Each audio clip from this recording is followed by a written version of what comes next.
Señor, es en Cristo Jesús que oramos. Amén. Bueno, algo que hay muy interesante es que cuando estamos en el libro de Apocalipsis, pues literalmente estamos hablando, diría yo, de los últimos 10 minutos de la película, ¿verdad?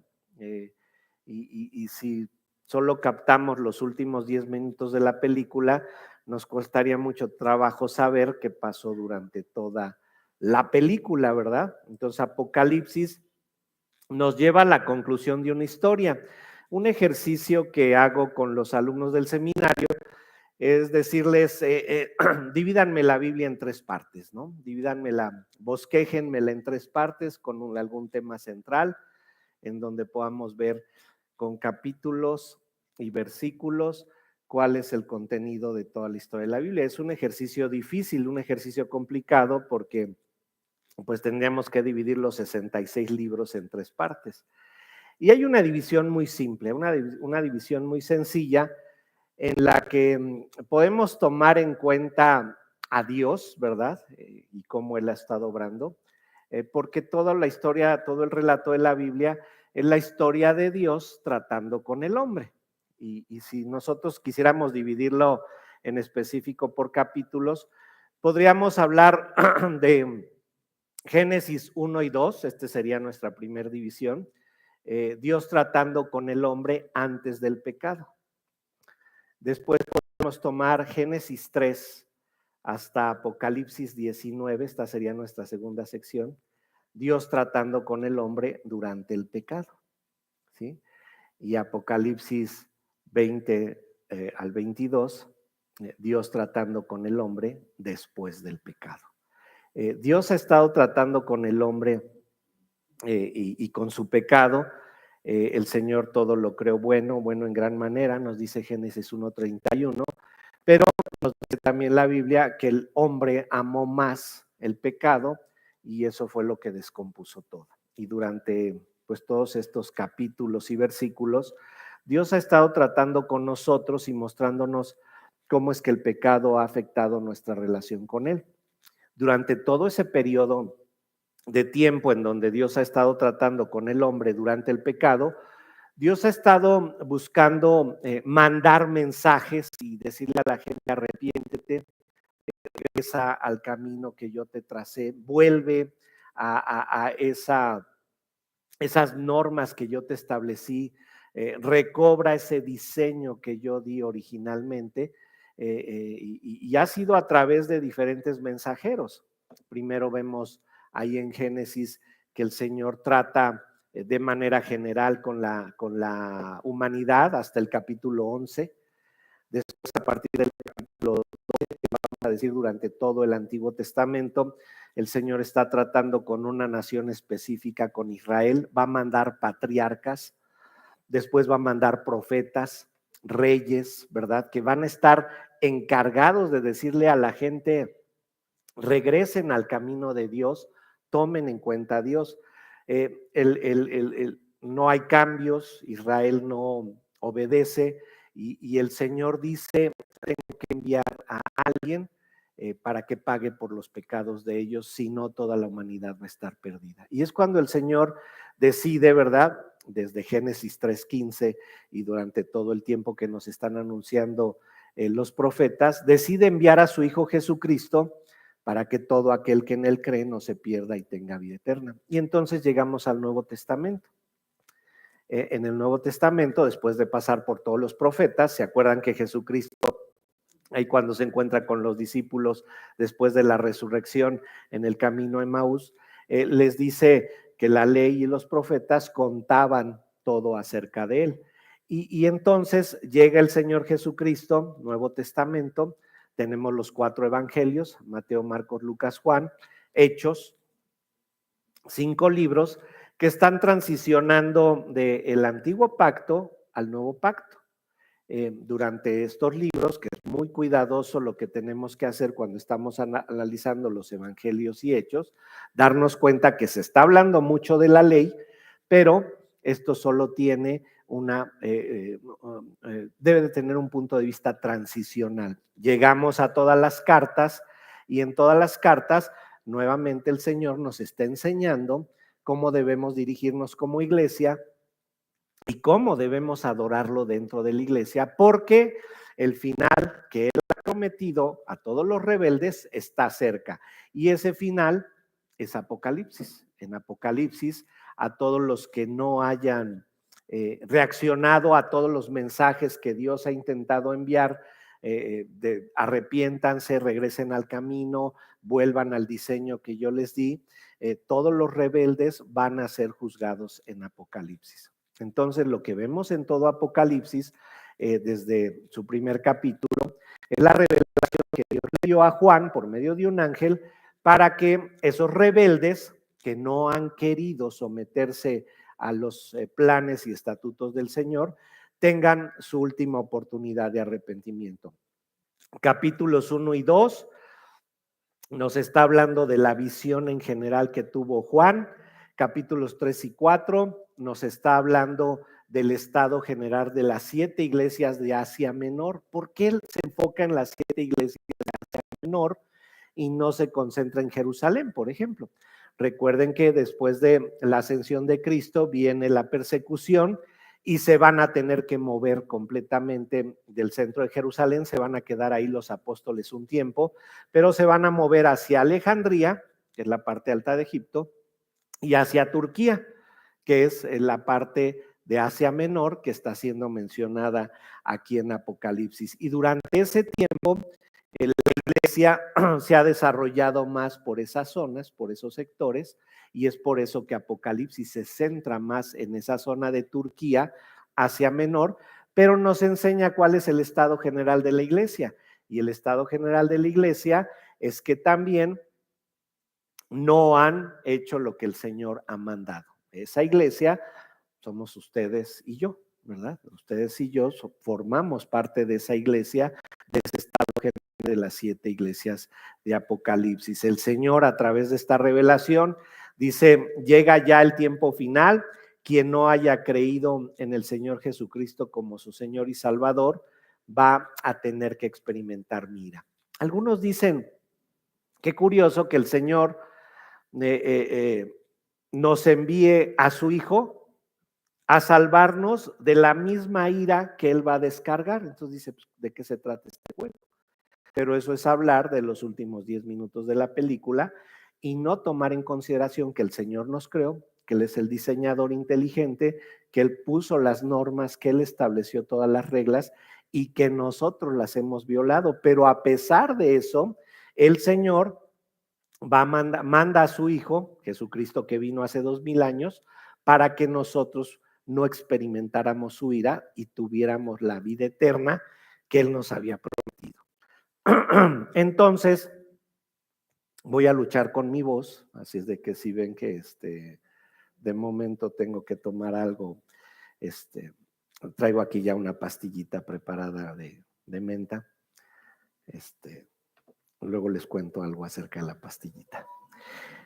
Entonces, vamos a ver aquí cómo es que está esto. Decíamos capítulos 2 y 3, está el estado de la iglesia, capítulos 4 y 5, se nos habla del trono que está ahí, en donde el Señor va a empezar a descargar su ira. A partir del capítulo 6, ya que se nos mostró el trono y cómo el Señor está gobernando, empiezan a abrirse los sellos, capítulos 6, 7 y 8. En el 8 se abre el último sello y empiezan las trompetas. Estos sellos, trompetas y copas, el último sello abre la primer trompeta, la última trompeta abre la primer copa. Son los periodos de ira que son descargados de Dios, por Dios sobre la tierra a todos estos rebeldes. La iglesia fue raptada antes, la iglesia, el Señor vino por ella, y los que están experimentando todo esto son precisamente los habitantes de la tierra, los rebeldes que siguen vivos, ¿sí? Va a haber judíos, va a haber creyentes, gentiles, judíos y gentiles, y ellos van a recibir toda esta ira. A partir del capítulo 8, 9 y 10 vimos los sellos y llegamos al capítulo 11, entre el 10 y el 11, que es un interludio entre la sexta trompeta y la séptima, que se va a abrir en el capítulo 8, versículo 15, y esto nos da el tono de lo que vamos a estar viendo. Les decía, Apocalipsis 11, en especial de los versículos 1 y hasta el 14, se considera el pasaje más difícil. Vamos a ver algunos aspectos, no sé hasta dónde me dé tiempo de llegar, pero al menos vamos a dividirlo en dos secciones. En la primera sección vamos a ver los versículos 1 y 2, y la siguiente sección va a ser de los versículos 3 al 14, de ahí su complejidad. Pero a través de ver todo esto, vamos a ver la seguridad que tenemos como creyentes. Vamos a leer Apocalipsis 11 y vamos a leer los versículos 1 al 14, aunque como ya les dije, nos vamos a concentrar en los versículos 1 y 2. Dice ahí Apocalipsis 11, 1 y 2. Dice ahí: entonces me fue dada una caña semejante a una vara de medir, y me dijo: levántate y mide el templo de Dios y el altar y a los que adoran en él. Pero el patio que está fuera del templo, déjalo aparte y no lo midas, porque ha sido entregado a los gentiles, y ellos hollarán la ciudad santa 42 meses.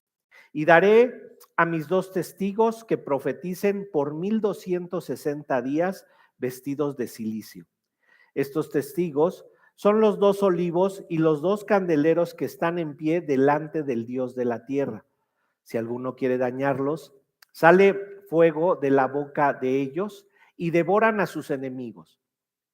Y si alguno quiere hacerles daños, debe de morir él de la misma manera. Ellos tienen poder para cerrar el cielo a fin de que no llueva en los días de su profecía, y tienen poder sobre las aguas para convertirlas en sangre, para herir la tierra con toda plaga, cuantas veces quieran. Cuando hayan acabado su testimonio, la bestia que sube del abismo hará guerra contra ellos y los vencerá y los matará. Y sus cadáveres estarán en la plaza de la grande ciudad, que en sentido espiritual se llama Sodoma y Egipto, donde también nuestro Señor fue crucificado. Y los de los pueblos, tribus, lenguas y naciones verán sus cadáveres por 3 días y medio y no permitirán que sean sepultados. Y los moradores de la tierra se regocijarán sobre ellos y se alegrarán y se enviarán regalos unos a otros, porque estos 2 profetas habían atormentado a los moradores de la tierra. Pero después de 3 días y medio, entró en ellos espíritu de vida enviado por Dios, y se levantaron sobre sus pies, y cayó gran temor sobre los que vieron. Y oyeron una gran voz del cielo que les decía: subid acá, y subieron al cielo en una nube, y sus enemigos los vieron. En aquella hora hubo un gran terremoto, y la 10ª parte de la ciudad se derrumbó, y por el terremoto murieron en número de 7,000 hombres, y los demás se aterrorizaron y dieron gloria a Dios del cielo. El segundo ay pasó, y aquí el tercer ay viene pronto. Bien, les decía que estos son el pasaje más difícil de Apocalipsis, por lo tanto de la Biblia, y lo que tiene su dificultad es que muchos tratan de alegorizar la identidad del templo que es medido, cuál es el templo que es medido, y también la identidad de los 2 testigos, quiénes son los 2 testigos. Pero en esos intentos por alegorizar, en muchos casos se salen del contexto de la Biblia, en otros, a pesar de apegarse por completo a lo que la Biblia dice, quedan ciertas dudas.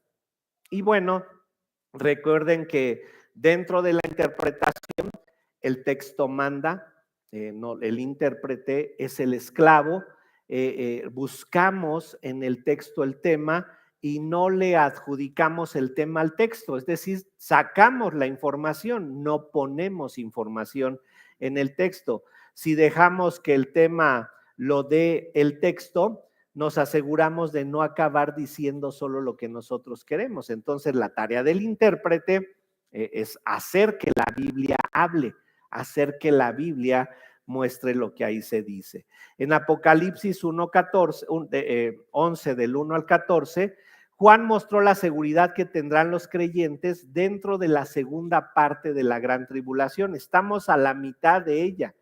Ellos van a ser delimitados, los creyentes, durante el periodo de la gran tribulación, y van a ser primero delimitados y después, con la presencia de estos dos testigos, se va a hablar de cómo es que el juicio de Dios va a ser un juicio imparcial, un juicio en donde lo que más va a reinar es la justicia de Dios.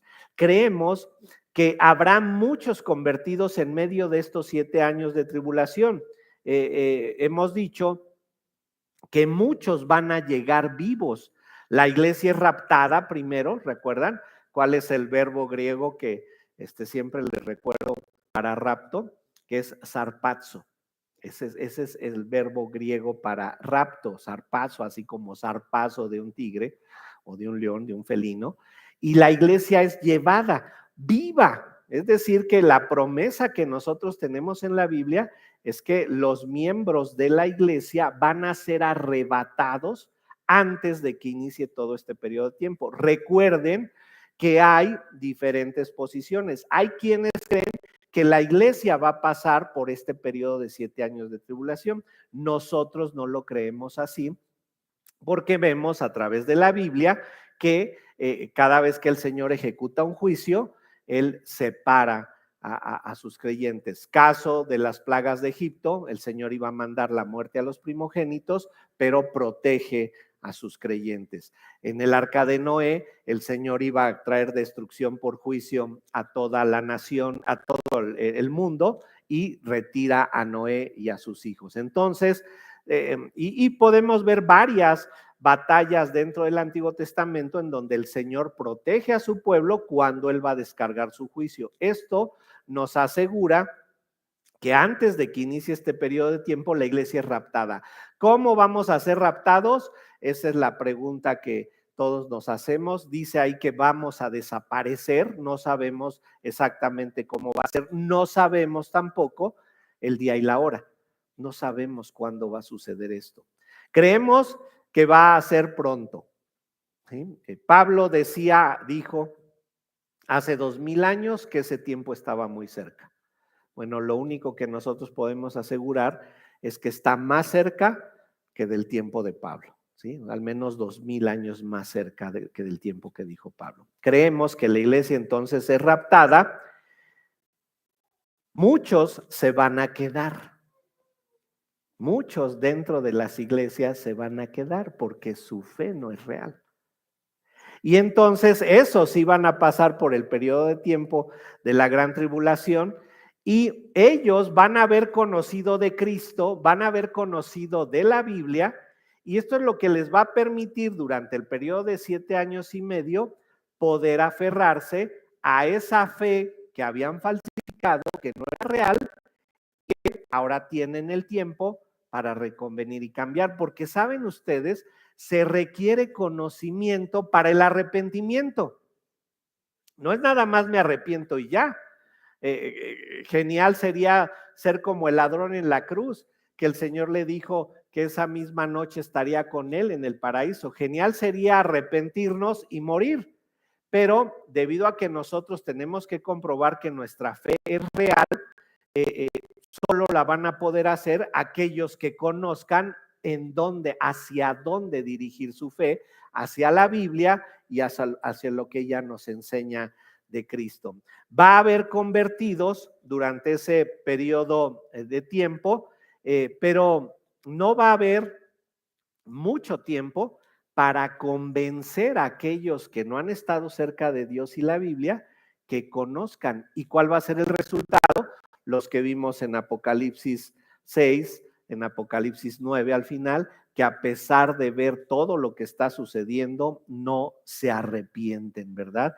Este periodo de 7 años de tribulación es en realidad una bendición para esos que habían dudado de su salvación, que habían dudado de su fe y que ahora tienen 7 años y medio para reconvenir.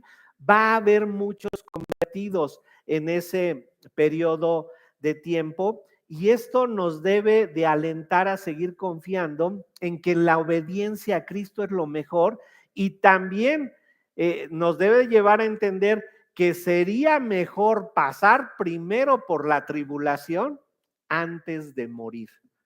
Porque el que muere ya no tiene otra oportunidad, pero el que pase por la tribulación es su última oportunidad.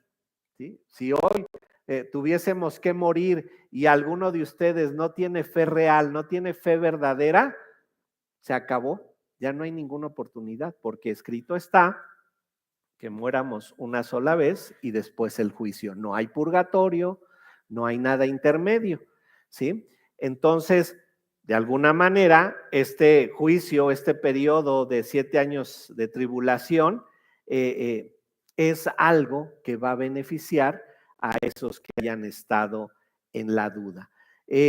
Acuérdense, los 7 años de tribulación está siendo dirigido a los judíos, pero muchos gentiles va a haber ahí, muchos de otras nacionalidades, de otras etnias van a estar ahí y van a convertirse al cristianismo.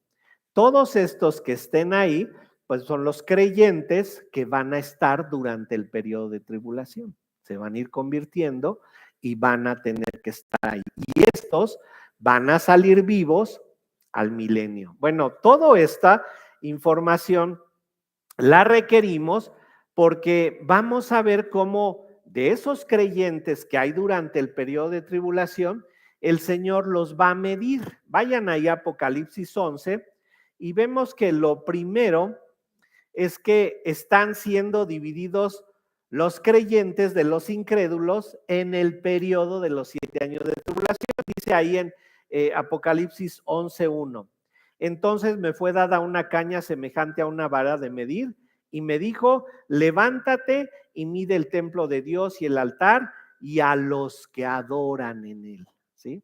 Bueno, lo primero que destacamos es que nuevamente Juan es el actor de esta revelación. Él es comisionado a medir un templo. Se le da una caña semejante a una vara. Dice ahí, me fue dada una caña semejante a una vara. Esto tiene que ver más con bejuco, ¿verdad? Que crecía en los ríos. De ahí hacían, por ejemplo, el papiro y lo empleaban para muchas otras cosas. Pero esto era una caña. Estas llegaban a medir hasta 6 metros. Pero una caña se trazaba una medida convencional y se decía, pues voy a tomar esta medida como convencional, cortaban la caña a esa medida y con esta medida voy a trazar todas las medidas que yo tenga que hacer, ¿verdad? Es lo que él tiene que hacer, pero le dice ahí, levántate y mide el templo de Dios. Y aquí empiezan los problemas, ¿verdad? Juan tiene que ir a medir un templo que aquí se le llama el templo de Dios y el altar, pero hay 8 posibilidades de cuál puede ser ese templo. ¿Sí? Entonces ahí vienen los problemas, ¿sí? Porque tenemos que definir cuál de esta posibilidad es la más cercana y la más ilustrativa. Por ejemplo, hay 2 templos celestiales que pudieran ser. Uno, el templo celestial que se nos mostró desde los capítulos 4 y 5. Ahí se nos mostró un trono, se nos mostró que ahí hay uno sentado con ancianos alrededor. Llega Jesucristo que toma el librito de su mano para abrir los sellos. Ese podría ser uno, pero al final de Apocalipsis 11, ahí en su versículo 19, vemos otro templo. Ahí en Apocalipsis 11:19 se nos dice que otro templo fue abierto. Vean cómo dice Apocalipsis 11:19. Y el templo de Dios fue abierto en el cielo, y el arca de su pacto se veía en el templo, y hubo relámpagos, voces, truenos y un terremoto y grande granizo. Este es otro templo que al parecer no es el que vimos en Apocalipsis 4 y 5, o al menos no nos fue descrito. Entonces, uno podría ser ese el de Apocalipsis 4 y 5, otro podría ser este, pero hay un problema. Si Dios no puede ser medido, pues el templo donde habita Dios, menos aún puede ser medido. Entonces esta opción la descartamos, ¿verdad? También podría ser el templo de Salomón. ¿Se acuerdan que David quiere construir un templo? Él no lo logra, pero su hijo Salomón es el que lo va a lograr y va a traer materiales preciosos de todos lados, incluso Hiram, rey de Tiro, un pagano, va a aportar maderas preciosas para ese templo de Salomón, pero tampoco se puede medir ese templo porque ese templo fue destruido por los asirios en el año 700 antes de Cristo. Bueno, ese tampoco podría ser el templo que se le ponen a medir. Podría ser el segundo templo, el templo que fue reconstruido bajo el periodo de Zorobabel, de acuerdo a Zacarías 4, pero ese templo es el templo que está en pie cuando llegue el Señor Jesucristo, pero tampoco puede ser ese templo porque ese templo fue destruido en el año 70 por los romanos. Después fue tomado por los musulmanes, ahora está ahí el templo de la roca, y se acuerdan que lo único que queda en pie del templo de Salomón es el muro de los lamentos, ese muro que nosotros vemos que van los judíos a orar, y ese muro es lo único que queda en pie del templo original de Salomón, pero pues no podría ser ese el templo que tiene que medir tampoco Juan. Podría ser el templo del que habla Ezequiel. Ezequiel, capítulos 40 al 48, nos habla de que se va a construir un templo en ese futuro milenario, y en específico ese templo va a ser construido en el milenio, ¿sí? Sabemos que durante el periodo de 1000 años, que inicia cuando acaba la tribulación, cuando acaba el periodo de 7 años, inicia el milenio, y en el milenio va a ser construido un templo similar al de Salomón, va a tener medidas específicas, se va a adorar ahí a Dios durante el milenio, y vienen algunos problemas ahí porque va a haber sacrificios, y todo el mundo dice, ¿por qué va a haber sacrificios si Jesucristo fue el sacrificio máximo? Sí, pero acuérdense que los sacrificios de animales recordaban la obediencia a Dios, ¿verdad? Va a haber animales en el milenio, va a haber sacrificios, pero no con la intención de los sacrificios que había en el Antiguo Testamento, sino solamente mostrar la obediencia. Pero tampoco puede ser este el templo que mide Juan, porque ese templo va a ser construido en el milenio, y el milenio inicia cuando acaba Apocalipsis. Entonces aquí todavía no ha acabado los 7 años de tribulación. Hay otra idea, porque se acuerdan que, y no creo que se acuerden, pero cuando iniciamos Apocalipsis, dijimos que había tradicionalmente 4 formas de interpretar Apocalipsis: la historia histórica, la idealista, la futurista y la preterista, ¿sí? Preterista, pretérito, habla del pasado. Histórica, generalmente nos referimos a lo que dijeron los reformadores. Futurística es la que nosotros tenemos, todo está en el futuro. Idealista, la que dicen que pues simplemente la vida es el ciclo sin fin. Y entonces no, las cosas que dicen Apocalipsis no son así como dicen ahí, que nada más son para asustarnos un poquito, pero que no va a suceder de esa manera. Esa es la idealista. Bueno, los intérpretes idealistas dicen que el templo es la iglesia, ¿sí? Entonces, que lo que va a medir Juan es a la iglesia, pero no podemos aceptar esa posición, no porque sea idealista, sino porque, ¿qué les dije al principio? La iglesia es raptada. Entonces, pues no pueden medir a la iglesia porque la iglesia no está presente durante los 7 años de tribulación. Otra posición es que creen que debido a que el anticristo, ¿se acuerdan que el anticristo surgió cuando se abrió el primer sello con el jinete y el caballo blanco, ahí en Apocalipsis 6, de acuerdo a lo que nos dice Daniel 9:27, este anticristo hace pacto con Israel para generar la paz, al menos en esa zona, si no mundial, en esa zona. Entonces se dice, el anticristo que hace pacto con Israel en ese periodo de tiempo, reconstruye el templo para poder tener favor para con Israel, y entonces Juan va a medir ese templo que va a ser reconstruido por el anticristo. Pero no hay pasajes bíblicos que lo sustenten.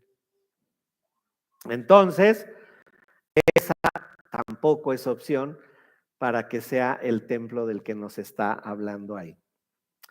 Creo que la mejor, y no pretendo darle solución a este pasaje, porque si por siglos ha sido el pasaje más difícil, creo que no hay una solución en la que podamos decir esta es la verdad, pero sí podemos llegar a una conclusión más ecléctica. ¿Qué es eso de ecléctico? ¿Verdad?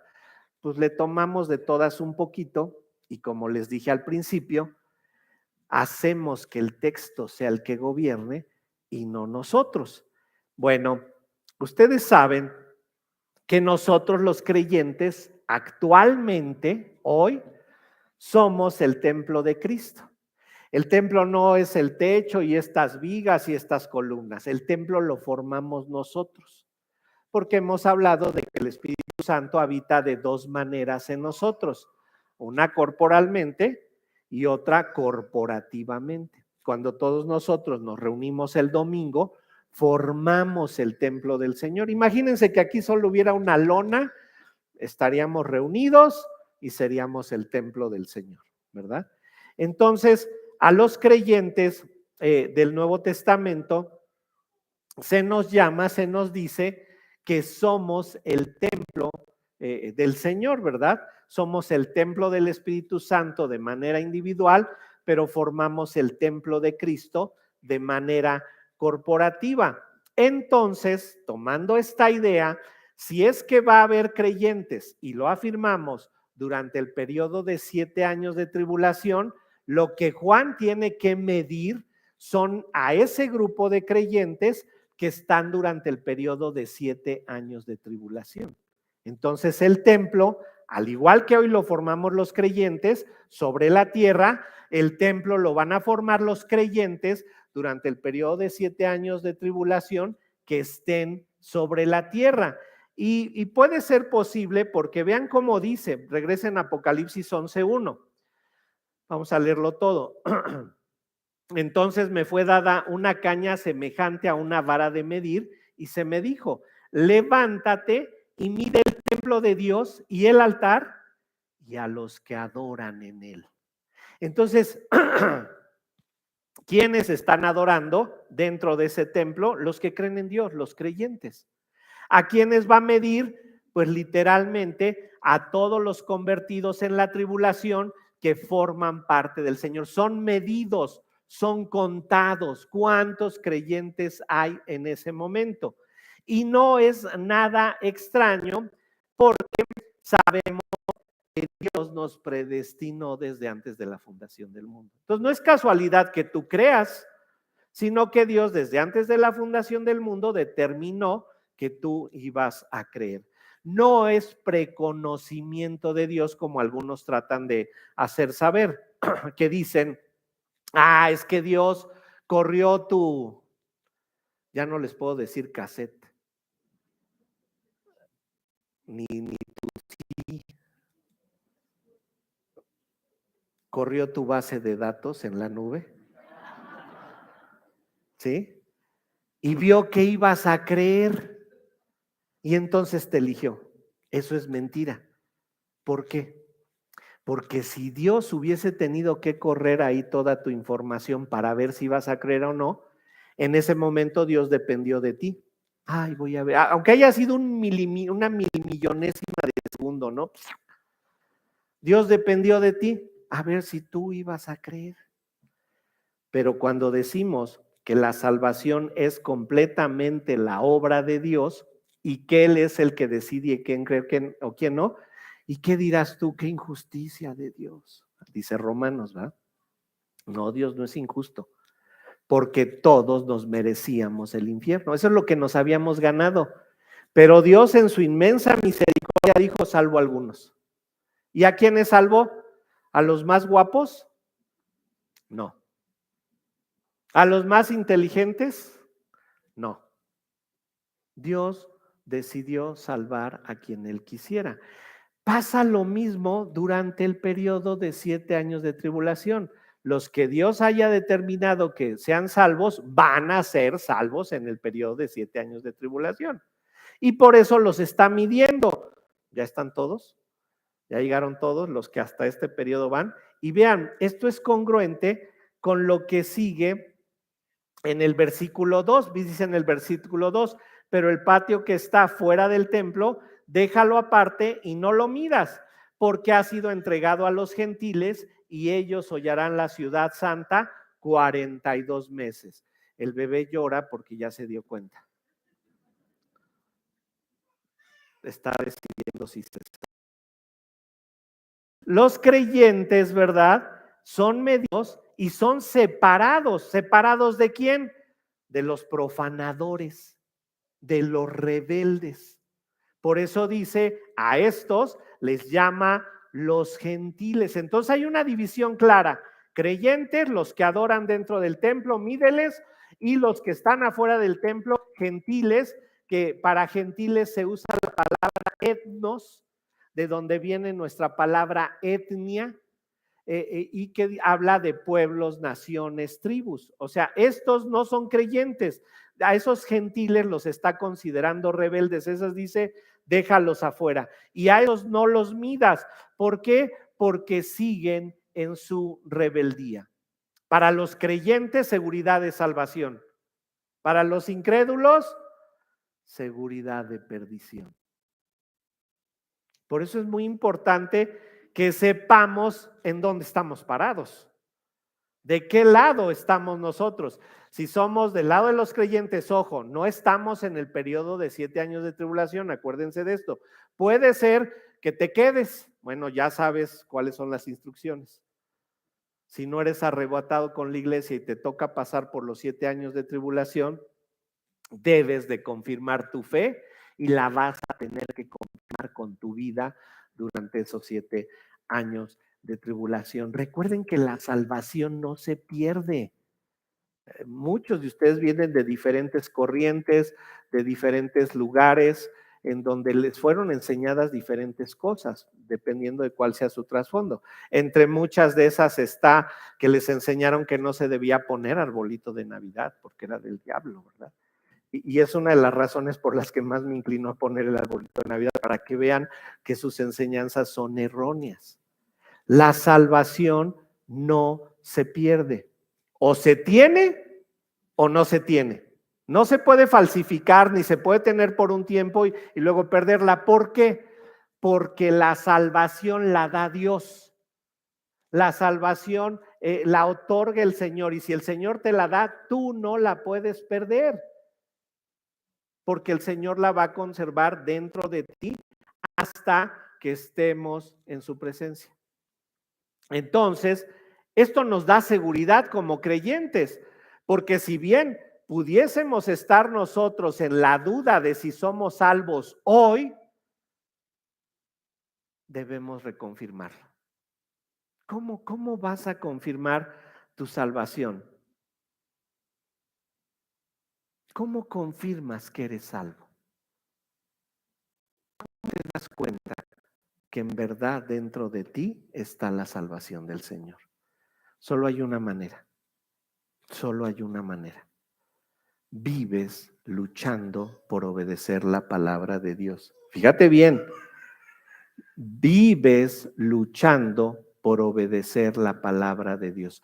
No decimos cumples con todo lo que la palabra de Dios dice, porque eso sería hacer a Dios mentiroso, ¿verdad? Decir, no, los que entran a esta iglesia ya no cometen pecado. No, ¿qué somos? La iglesia. Un grupo de pecadores. ¿Y qué hay dentro de un grupo de pecadores? Es pecado.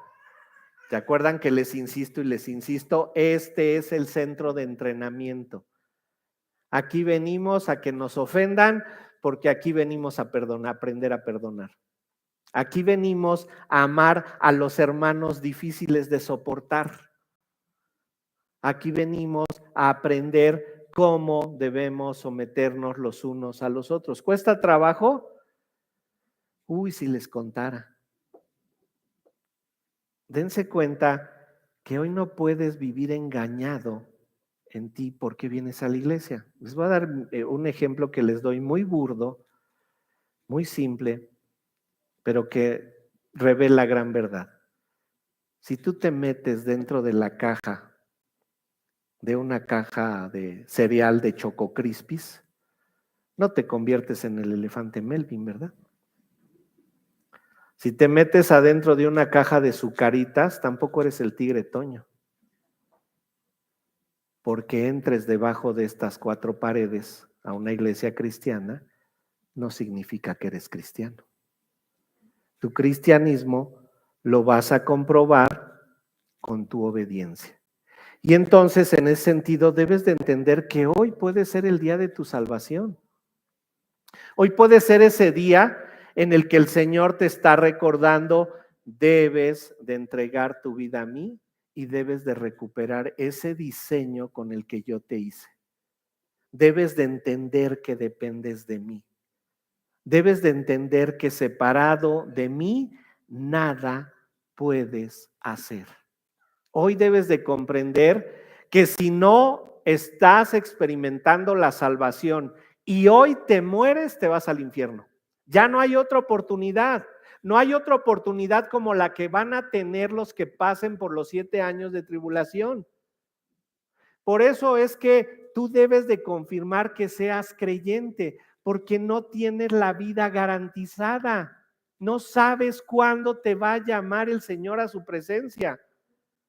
Se les hace a veces algo raro, algo difícil de creer, pero en esta iglesia hemos convivido con hermanos un domingo y se han muerto el lunes.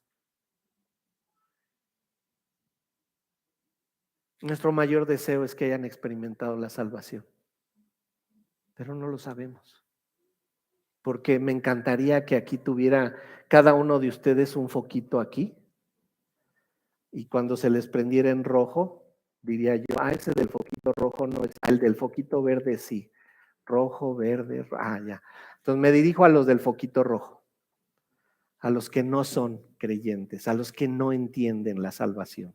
Hoy es el último día que tienes, si es que mañana te vas a morir, para demostrarle a Dios que eres verdaderamente salvo. ¿Cómo?